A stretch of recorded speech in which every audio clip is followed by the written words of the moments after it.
अस्सलाम वालेकुम। जून का महीना, दिन के तकरीबन 2 बजने वाले हैं। इस वक्त तपती हुई धूप है। टेम्परेचर इतना ज़्यादा है कि ज़मीन से भी आग निकल रही है और आसमान भी आग बरसा रहा है। इस तने में एक जिस्मानी तौर पर मजदूर शख्स इस नंगी ज़मीन के ऊपर बैठा हुआ भीख मांग रहा है, गदागरी कर रहा है।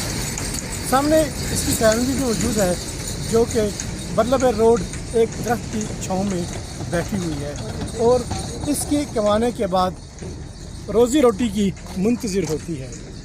ये शख्स आप देख सकते हैं कि मुकम्मल तौर पर इसकी जो नीचे वाला दड़ है ये मफलूज हो चुका है।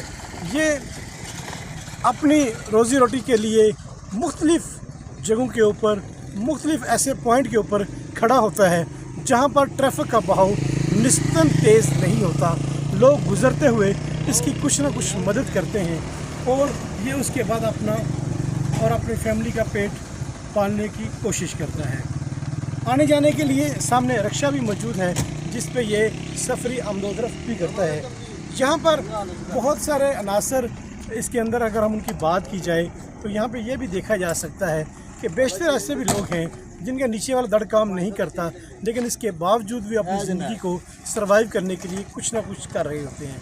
लेकिन बेशतर मुकामात पर ऐसा भी देखा गया है कि हमारी NGOs मौजूद होती हैं, सरकारी इदारों के अंदर इतना फ़ंड्स मौजूद होता है जो कि इन स्पेशल पर्सन के लिए कुछ ना कुछ उनकी कफ़ालत का वो ज़िम्मा उठा लेते हैं।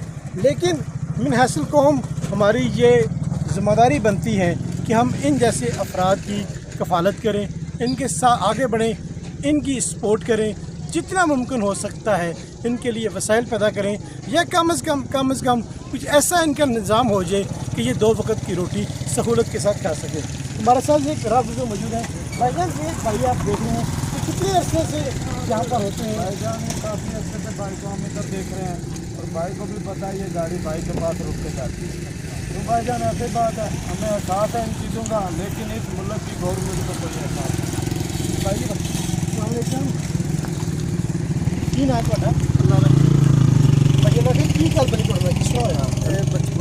ट्रैफिक तो बचाई सानू इधर आ जाना गड्डी सर मेरे 2 गाने थे अल्लाह दे आसरा बाबा ਤੇ ਤੁਹਾਨੂੰ ਕਦੇ ਕਿਸੇ ਗਵਰਨਮੈਂਟ ਦੇ ਬੰਦੇ ਨੇ ਪੁੱਛਿਆ, ਕੋਈ ਤੁਹਾਡਾ ਸ਼ਨਾਖਤੀ ਕਾਰਡ ਨਹੀਂ ਬਣਿਆ? शनाख्ती कार्ड सर मेरा नहीं ਤੁਸੀਂ ਕਿੱਥੇ ਦੇ ਰਹਿਣ ਵਾਲੇ ਹੋ? मैं गुजरात रैसी है जो टांडे में मकान कराया ਤੁਸੀਂ ਇੱਕ ਤੇ ਆਪਣਾ ਸ਼ਨਾਖਤੀ ਕਾਰਡ ਬਣਵਾਓ, ਉਹਦੇ ਤੇ ਗਵਰਨਮੈਂਟ ਤੁਹਾਨੂੰ ਕਹੇਗੀ ਕਿ ਇਹ ਮਜ਼ਦੂਰ ਬੰਦਾ ਹੈ, ਉਹਦੇ ਜਿਵੇਂ ਤੁਹਾਨੂੰ ਗਵਰਨਮੈਂਟ ਦੀਆਂ ਸਕੀਮਾਂ ਆਉਂਦੀਆਂ, ਜੋ ਚੀਜ਼ਾਂ ਆਉਂਦੀਆਂ, ਇੱਕ ਤੇ ਤੁਹਾਨੂੰ ਉਹਦੇ 'ਚ ਵਜ਼ੀਫਾ ਮਿਲਦਾ ਰਹੇਗਾ ਤਾਂ ਕਿ ਤੁਹਾਡਾ ਕੁਛ ਨਾ ਕੁਛ ਨਿਜ਼ਾਮ ਚੱਲ ਜਾਏਗਾ। मेहरबानी ਤੇ ਯਾਰ ਕੋਸ਼ਿਸ਼ ਕਰੋ ਕਿ ਤੁਸੀਂ ਇਸ ਤਰ੍ਹਾਂ ਦੀ ਗਰਮ ਜਗ੍ਹਾ ਤੇ ਨਾ ਬਣੋ, ਆਪਣੀ ਸਿਹਤ ਦਾ ਵੀ ਖਿਆਲ ਰੱਖੋ। ਅਗਰ ਤੁਹਾਨੂੰ ਗਰਮੀ ਲੱਗ ਗਈ ਤੁਹਾਡੇ ਬੱਚਿਆਂ ਦਾ ਕੌਣ ਫਿਰ ਕਰੇਗਾ? ਕੀ ਖਿਆਲ ਹੈ? अल्लाह का मार अपना सिर भी ढांप के रखो और बाकी भी जी कोशिश करो कि साए भी जगह जो थोड़ा रिज़्क है तो मिलना ही मिलना है, अल्लाह लेकिन कोशिश करो कि इस तरह ना हो। ठीक है, नाराज़ नहीं होना। नहीं मेहरबानी कर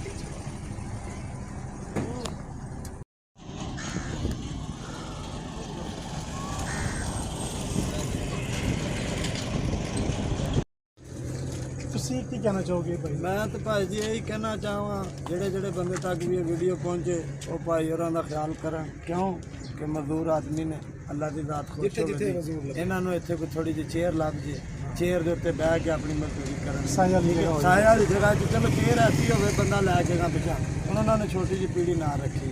ਠੀਕ ਹੈ, ਪਹਿਲੀ ਲੱਤਾਂ ਤੁਸੀਂ ਆਪਣੇ ਪਾਉ ਉੱਤੇ ਲਾ ਕੇ 2 ਮਿੰਟ ਲਵੋ, 1 ਮਿੰਟ ਨਹੀਂ ਤੁਹਾਡੇ ਕੋਲ ਖਲੋਣ ਵਾਲਾ, ਲੇਕਿਨ ਉਹ ਆਪਣੇ ਬੱਚਿਆਂ ਦੀ ਰੋਟੀ ਨਾਲ ਕਰਦੇ ਆ। ਉਹ ਬੱਚਿਆਂ ਦੇ ਵਿੱਚ ਅੱਗੇ ਵੀ ਅਪੀਲ ਹੈ ਜਿਹੜੇ ਬੰਦੇ ਤੱਕ ਵੀਡੀਓ ਪਹੁੰਚਦੀ ਹੈ, ਇਹ ਭਾਈ ਹੋਰੀ ਇਸ ਜਗ੍ਹਾ ਤੇ ਮੌਜੂਦ ਹੁੰਦੇ ਨੇ ਤੇ ਬਰਾਏ ਮਿਹਰਬਾਨੀ ਇਹਨਾਂ ਦਾ ਖਿਆਲ ਕੀਤਾ ਜਾਏ। ਠੀਕ ਹੈ, ਇਹ ਲੱਖਣਵਾਲ ਹੈ ਨਾਲ ਪਿੰਡ ਹੈ, ਲੱਖਣਵਾਲ ਦੇ ਨਾਲ ਹੈ ਜਗ੍ਹਾ, ਰੋਡ ਨਾਲ ਭੇਜੋ ਕਿ ਪਿੰਡ ਉਹਦੇ ਸੈਂਟਰ ਦੇ ਵਿੱਚ ਰੋਡ ਸਮਝੋ ਕਿ ਟਾਂਡਾ ਰੋਡ ਹੈ ਸੈਲਾਈ ਸਾਹਿਬ ਦੀ ਕਿਆਦਤ ਦੇ ਵਿੱਚ। ਸਹੀ ਹੈ, ਇਹ ਮਿਹਰਬਾਨੀ ਕਰਨ।